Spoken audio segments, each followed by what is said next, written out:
en tout cas, notre vocation aujourd'hui, c'est d'être ce qu'on appelle des défricheurs culturels. Donc, notre vocation, c'est de rendre la culture accessible à tous, toute forme de culture.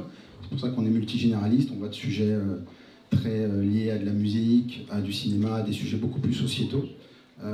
Et on essaie de traiter aussi des thématiques comme le sport. Donc on essaie vraiment d'être le plus généraliste possible. On est présent sur toutes les plateformes, de Facebook à TikTok. On a de gros sujets en ce moment sur YouTube, avec la création de formats longs.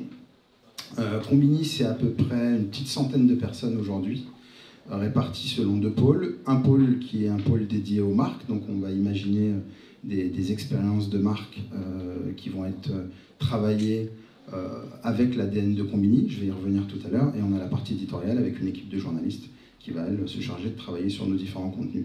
Le tout vit au sein des mêmes canaux, puisque si vous allez sur nos pages Insta ou TikTok, vous trouvez à la fois nos contenus éditoriaux et nos contenus de marque. Donc Combini, un média installé, un média qui fait partie un peu des leaders de cette nouvelle vague sur les réseaux sociaux, et un jeune venu, une jeune pousse qui a beaucoup d'ambition et qui est lancée aujourd'hui, donc Buenos Aires Nouveau. Amadou, tu peux nous dire un peu où vous en êtes? Ok. Bon, déjà, j'ai la voix un peu cassée, désolé. Donc Buenos Aires Nouveau, c'est ça. Donc c'est un média aujourd'hui qui a 2 grandes ambitions. C'est comment est-ce qu'aujourd'hui on change les récits dans les quartiers populaires quand on parle banlieue, quand on parle cité. C'est comment est-ce qu'on vient avec un nouveau narratif, de nouvelles représentations, montrer des gens qui viennent de quartiers qui font des choses qu'on ne voit pas forcément dans ces quartiers-là. Pourquoi? Parce qu'on veut créer des nouveaux rôles modèles et surtout on veut les propulser, donc faire émerger de nouveaux talents grâce à la communauté, grâce à notre audience. Comment est-ce qu'on reçoit une personne et on peut lui donner un tremplin et la propulser. Voilà, c'est ça aujourd'hui pour les Arts Nouveaux. En termes de chiffres, on touche 2 millions de personnes par mois, plus de 100 000 abonnés, toutes plateformes confondues. Là, on a démarré un peu la saison, là. On essaie de booster YouTube avec des nouveaux contenus, des nouveaux formats plus longs. Et voilà. Donc super, donc là ça peut nous voir où se situent nos 2 exemples, donc Combini d'un côté, Buenos Aires Nouveau de l'autre. C'est quoi le business plan? Donc c'est vrai que les médias traditionnels, on sait comment ça marche, il suffit d'avoir une audience, la proposer à un annonceur, et on a un business model. Sur les nouveaux réseaux sociaux, sur les nouvelles plateformes, comment ça se passe, Amir? Déjà, ce qu'il faut rappeler, c'est qu'on est un média gratuit, accessible, et ça c'est notre promesse de départ. On vit du coup, comme je le disais tout à l'heure, sur les différentes plateformes.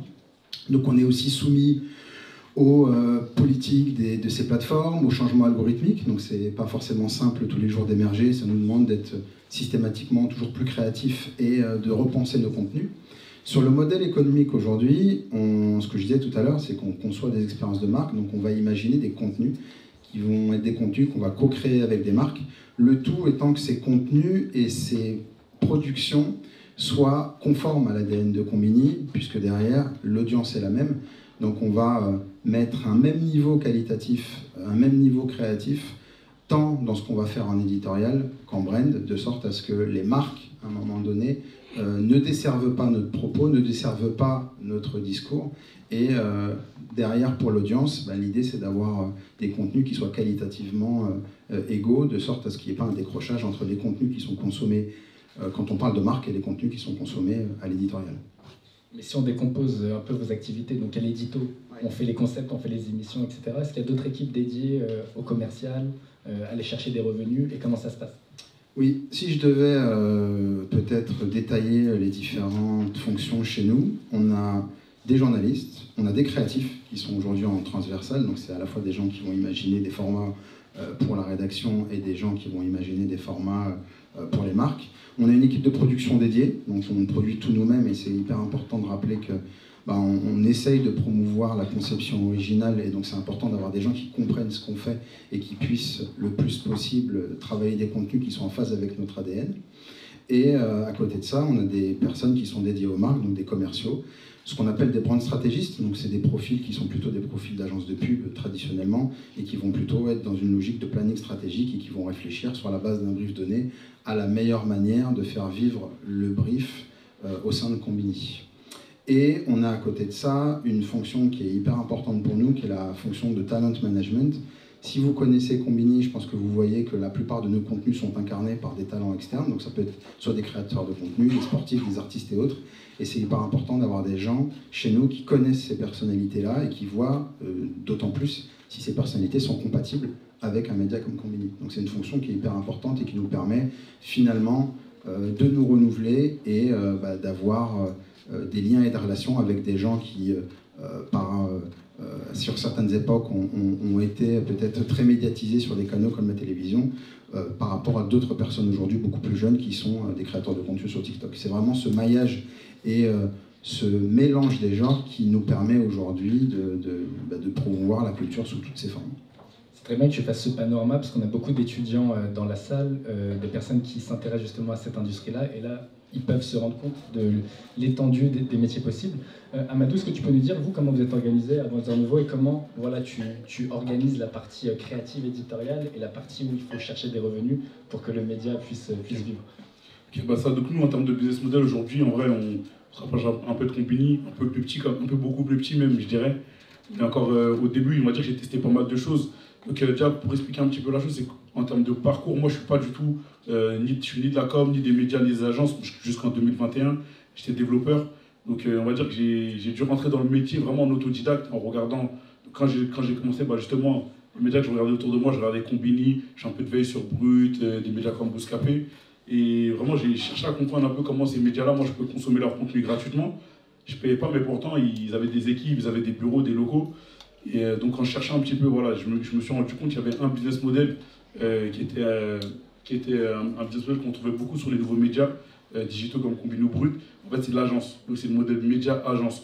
Et donc, c'est là où j'ai compris que ce qu'il me faudrait, ce serait de créer ma propre agence, donc avec le média, pour que le média puisse rester gratuit, pour qu'on puisse continuer à aller faire nos interviews dans les quartiers, mettre en avant des nouveaux rôles modèles, enfin vraiment continuer notre mission de base, qui est de faire émerger les talents, mais que cette mission-là, on puisse la mener à bien de manière indépendante.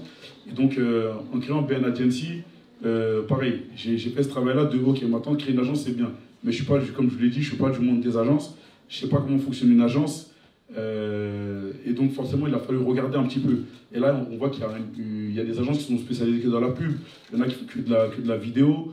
On a des agences, je sais pas, dans du branding. Il y a plein de métiers, en fait. C'est ultra large. Et donc là, il fallait que... On va dire, j'ai un peu fait mon menu. J'ai regardé un petit peu, ok. Je pense que dans la vidéo, ça va. Je pense qu'il y avait un truc. J'ai un côté un peu créatif. On peut se débrouiller. Si je m'entoure bien, je peux me débrouiller. Dans tout ce qui est stratégie, conseil également. En vrai, ça va. C'est les marques aujourd'hui avec lesquelles on bosse, c'est des marques qui veulent toucher nos publics. Ça, naturellement, je sais le faire déjà. Je lis un peu de contenu sur Internet également, sur ces métiers-là, sur comment ça se passe, etc. Et j'ai également pas mal appris, même encore avec Amir. Amir, on s'est rencontrés il y a 1 an à peu près, c'est ça? Un peu plus. Un peu plus d'1 an, ça passe hyper vite. Dans les bureaux de Combini, pareil, dès que je rencontre des personnes comme ça, je parle beaucoup avec, histoire de vraiment comprendre. Et même aujourd'hui encore, je suis toujours dans ce process-là, même si on a quand même réussi à bien avancer et bosser avec des marques comme Foot Locker, on a beaucoup bossé avec eux, Snipes, Adidas, on en pour parler avec des marques comme Orange, il y a la BPI avec qui on bosse, les Déterminés. Aussi, j'étais incubé chez les Déterminés moi en 2021, ce qui m'a pas mal accéléré également, parce que tout de suite on m'a mis les bonnes personnes en face.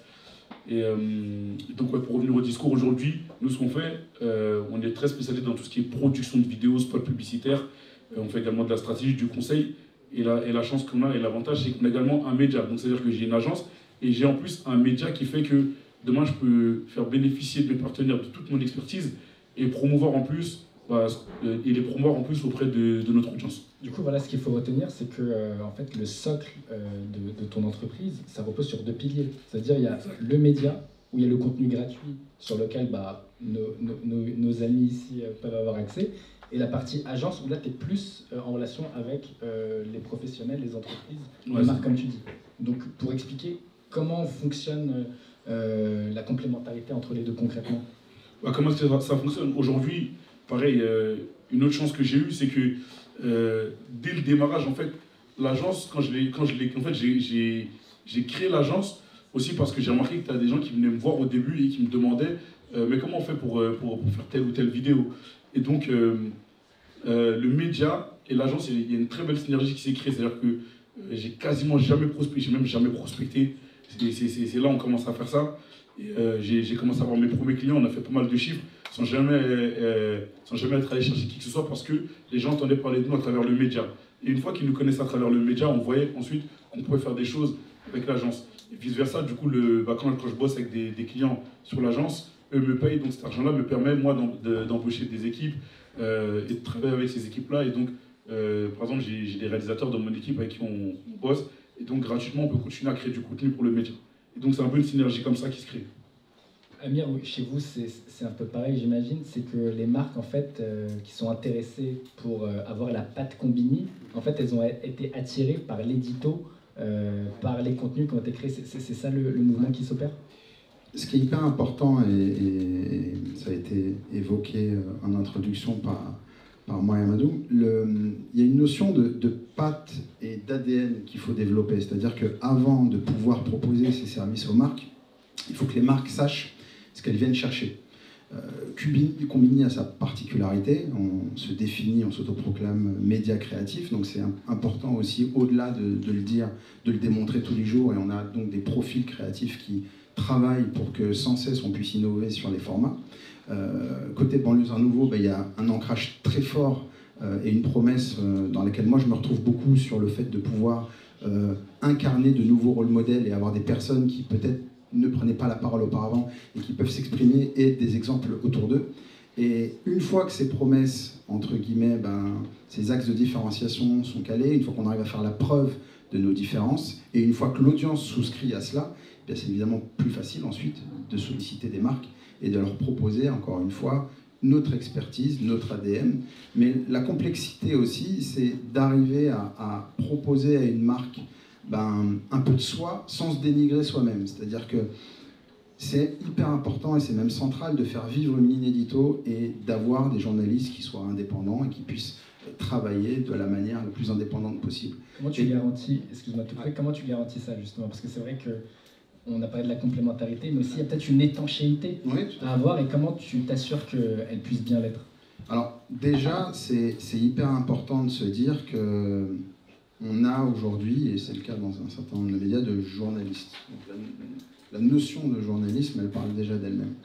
Nous, et vous pouvez le voir, je pense, au travers des contenus qui sont publiés, on peut être amené à un moment donné à travailler avec une marque pour X ou Y raison sur un partenariat parce qu'on estime que la thématique de la marque est intéressante pour nous à l'instant T, mais ça ne nous empêchera pas de la critiquer à d'autres moments si on estime qu'elle est moins pertinente ou qu'elle est sur un discours ou un message qui peut être soumis à des critiques. Donc c'est hyper important pour nous que les journalistes avec lesquels on travaille soient indépendants, mais effectivement, il y a toujours des questions qui se posent dès lors qu'on est un média gratuit, dès lors qu'on collabore avec des marques. Et c'est toujours un pivot qu'il faut trouver, un juste équilibre qu'il faut trouver entre le fait d'expliquer à une marque qu'on est en capacité de travailler avec elle, mais que néanmoins, si la marque achète du contenu chez nous, elle ne nous achète pas nous, elle achète un contenu. Et c'est toute la différence.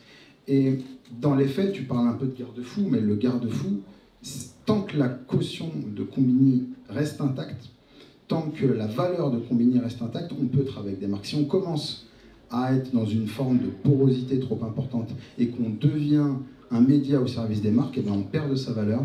Et mine de rien, c'est un espèce de cercle infernal qui fait que les marques ont plus envie de bosser avec nous parce que les audiences ne se retrouvent pas. Et si les audiences ne se retrouvent pas, le média meurt à petit feu. Donc je pense que c'est plutôt ça le sujet. Pour avoir des repères sur le modèle économique, parce que c'est vraiment le cœur de la discussion, donc on a vu schématiquement qu'il y avait la partie média et qu'il y avait la partie agence. L'un ou l'autre, la partie média représente quel pourcentage dans les revenus? Est-ce que c'est 0? Est-ce que c'est marginal? Est-ce que c'est 50-50? Pour qu'on ait des repères.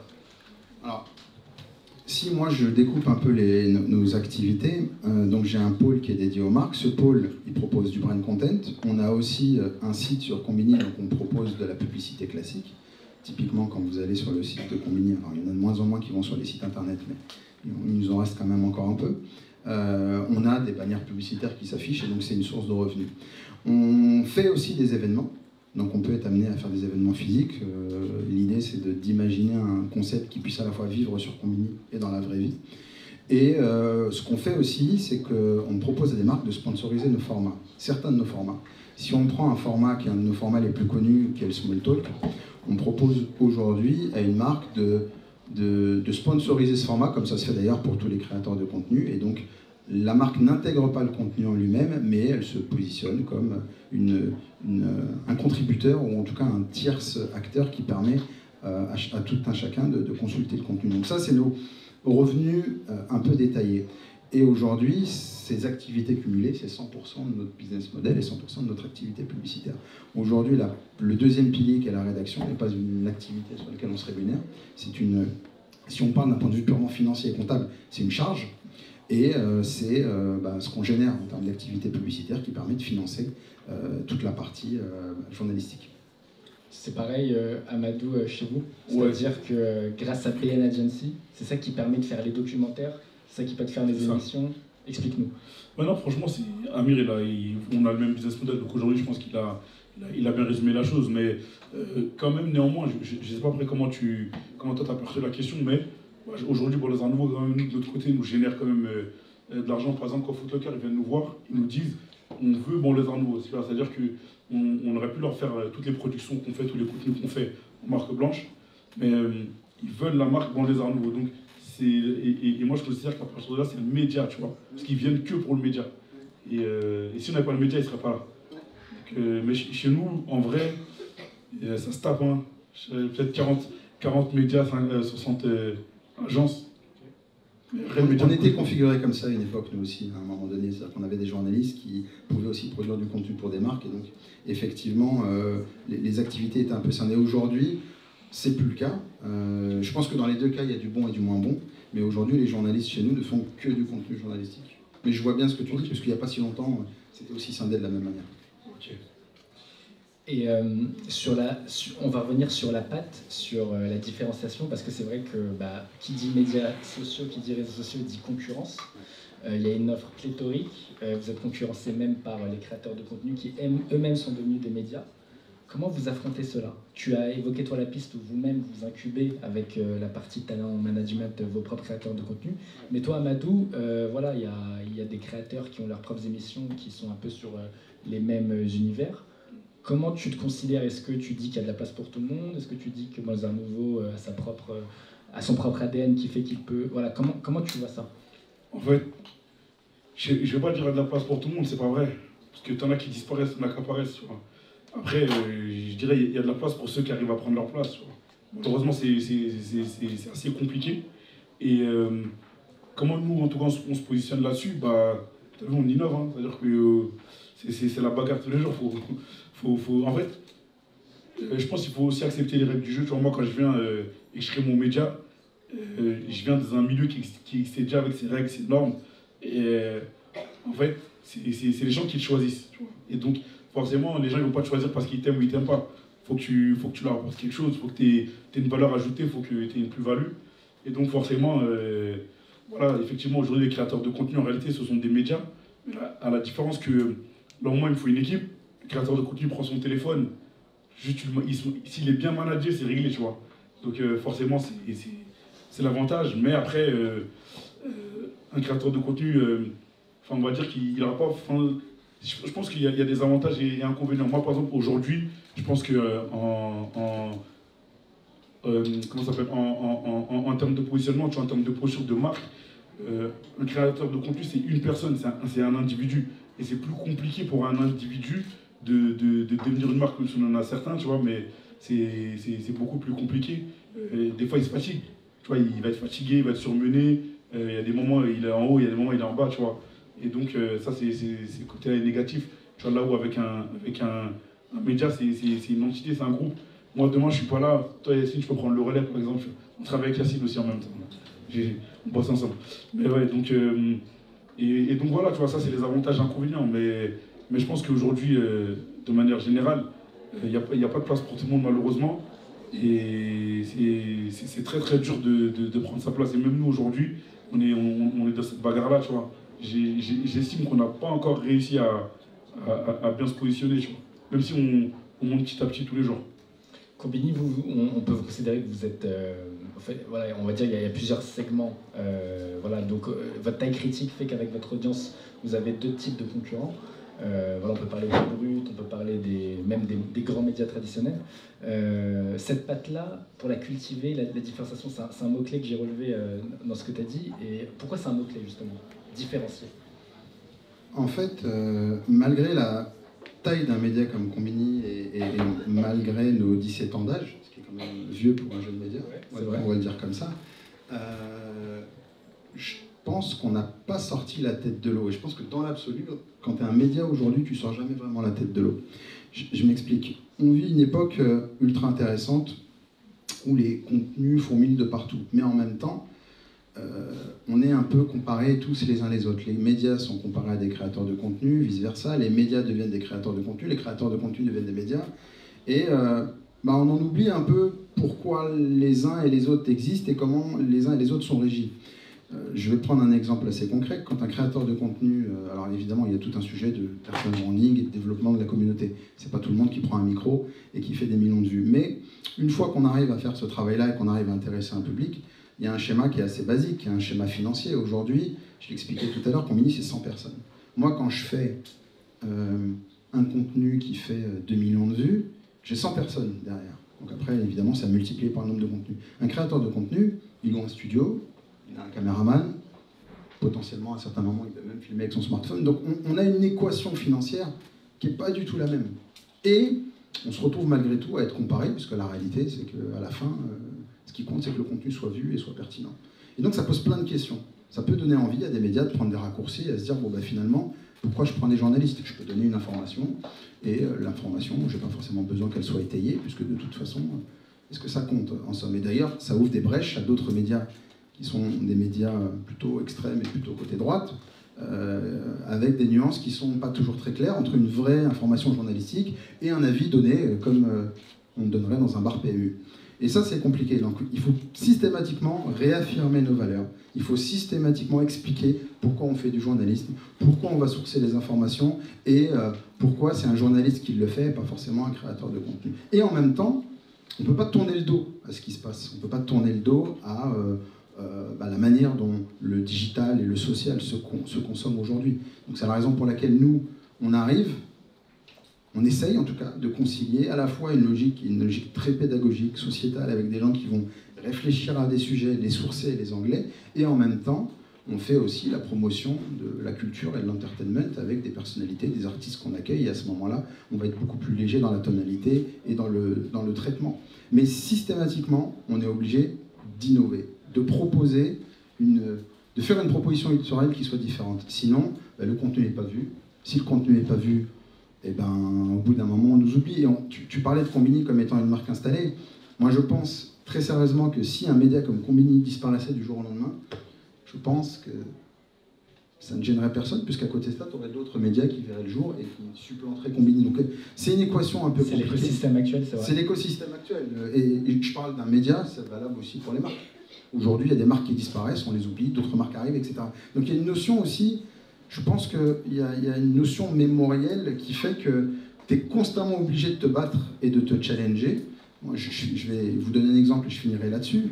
On a sorti un format il n'y a pas très longtemps et j'étais pas très content des résultats. Et on pourrait se dire, on est Combini, bon, c'est pas grave si on fait 200 000 vues et pas 500 000. Pour le coup, on l'a retravaillé, on a retravaillé à la DA, on a refait bosser les créatifs. Ça a fait chier tout le monde.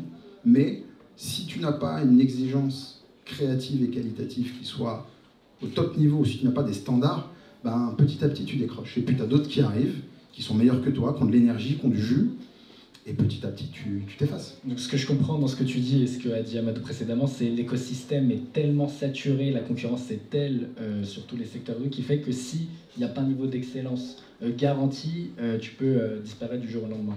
Excellence et originalité, je dirais. Originalité. Ça, c'est un bon. C'est ça. Ok, parfait. Messieurs, le temps tourne, c'est passionnant, on pourrait parler pendant des heures. Juste avant de peut-être donner l'opportunité de prendre une ou deux questions du public, moi je vais vous réserver ma dernière qui est peut-être la plus compliquée, mais moi je serai incapable d'y répondre. C'est finalement un contenu, en quoi il a une valeur en soi. On n'est pas dans l'examen de philo, mais vu qu'on parle de business model et du coup de valeur économique, un contenu en soi, qu'est-ce qui fait qu'il a une valeur pour vous? Tu veux que je commence? Non, t'as parlé, donc... Allez. Ok, alors, qu'est-ce qui fait qu'un contenu il a une valeur? Je pense, en philosophie, Allons-y. Qu'est-ce que c'est que la valeur? Non, en vrai de vrai... Pourquoi on fait des contenus? En vrai, pour moi, déjà, je pense en tout cas, ce qui valorise un contenu, c'est la manière dont il est reçu déjà par le public, par les gens pour qui on le crée. Comment est-ce qu'il impacte les gens? Est-ce qu'il a un impact positif? Est-ce qu'il a un impact négatif? Ça va être les stats aussi, je pense. Mais disons que... Bien sûr, ça va être les stats aussi parce que, à un moment donné, on fait un certain travail, plus on state, plus forcément il y a un retour parce que l'objectif c'est de continuer à grossir. Comme on a dit, c'est pas de place pour tout le monde. Et ouais, donc voilà. Franchement, de manière très simple, je dirais ça. Non, mais très bien, je te facilite la tâche. En gros, c'est quoi tes métriques? C'est quoi, toi, tes paramètres, vu que tu es dirigeant? Donc, tu l'as dit, t'hésites pas à refaire bosser tes créatifs quand ça marche pas. Donc, toi, c'est quoi, voilà, tes critères pour juger si le contenu, il a réussi à dégager une valeur ou pas? Déjà, pour répondre à la première question, un bon contenu pour moi, c'est un contenu qui fait bouger les lignes, entre guillemets. Et quand je dis faire bouger les lignes, on essaye chez Konbini d'être ultra équilibré. C'est-à-dire qu'on a des formats qui vont être pour nous des bangers qui vont cartonner. Et en même temps, ces contenus qui sont des contenus qui cartonnent, et on a un peu la recette, la thématique, la manière de les adresser, etc., cohabitent aussi avec des contenus qui vont peut-être moins bien marcher, mais qui vont cocher des cases chez nous. Je vais prendre un exemple concret. On a fait un contenu il n'y a pas super longtemps sur l'avortement, il me semble. L'avortement ou la PMA, un des deux. En tout cas, c'est un contenu qui est le fruit d'une enquête de plus de 2 ans, donc avec une journaliste qui s'est pris la tête à le faire, etc. Et c'est un contenu qui n'a pas super bien performé. Quand je dis pas super bien performé, c'est pas super bien performé par rapport à un contenu où on va accueillir un sportif ou autre. Et donc, si on est uniquement dans cette équation de résultats, à la fin, Konbini, ça devient juste un média qui ne diffuse que des formats avec des personnalités, et on fait que de l'entertainment. On essaye, alors c'est pas toujours facile, mais on essaye d'être fidèle à notre promesse, et on se dit que sur certains de nos contenus, ce qui va compter, c'est le fond du propos, c'est le message qu'on va adresser, et c'est, comme je le disais, les lignes qu'on va bouger, quitte à ce que les résultats soient moins bons. Et c'est cette addition entre, d'un côté, des formats qui sont performants, qui cartonnent et qui sont partagés, et d'autres formats sur lesquels on est peut-être moins performant parce que ça s'adresse à une niche, mais on considère que c'est soit d'utilité publique, soit ça nous permet d'asseoir notre légitimité comme étant un média global. À ce moment-là, tu es peut-être moins regardant sur les résultats. Donc c'est vraiment la cohabitation des deux. Merci messieurs pour votre sens de la nuance, c'était très important.